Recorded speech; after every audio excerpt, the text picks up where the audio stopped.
Teresa, the numbers that you were talking about are mind-boggling. Here in Boulder County alone, 1,700 people have been rescued by the military just in this county, 1,150 of them by air. And today I spoke with one evacuee who told me there was no other way out of the hills, so when he couldn't get out, he walked out on foot. The National Guard continuing to rescue people left stranded by water or washed out roads.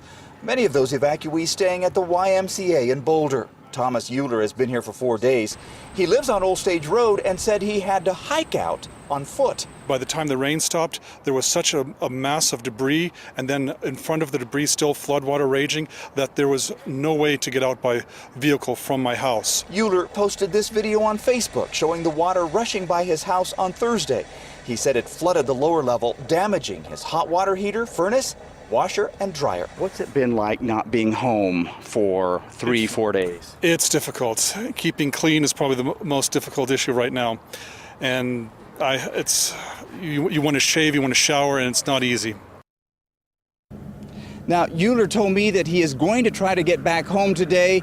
The road to his house is open to residents only. He said he's not sure what he's going to find once he gets there, but we do know that a lot of other people who have returned to their homes have found a soggy mess. We've seen several bringing truckloads of soggy items from their homes, dropping them off at this debris pile at Highway 36 and Broadway.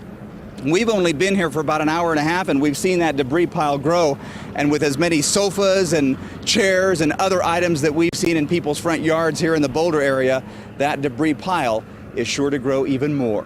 Live in Boulder, Lance Hernandez, 7 News. And Lance, we did get a bit of good news within the hour that the number of unaccounted for is down from 183 this morning to 109. And by what you've just explained to us, I mean, my guess is with these evacuations still underway, that's going to take some time.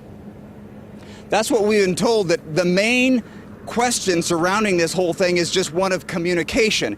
It doesn't necessarily mean that those people, that something bad has happened to them. It's just that they haven't been able to communicate with them either by phone, cell phone, radio, or a physical meeting of those people. But as they make communications with those people, as they make it further up into the mountains, that's part of what they were doing with the National Guard today too, by the way, Teresa. They told us that they were transitioning from emergency evacuation to more of a search. So they're going out actually searching for people and trying to make contact. If they find some that want to be evacuated, they'll get them out. But the main thing is just trying to make contact with people so they can kind of rectify that list. Well, that certainly would be the safe and well list from the Red Cross would be a great way to start with that. Let me ask you a quick question here about the trash that we see being thrown around in back of you there.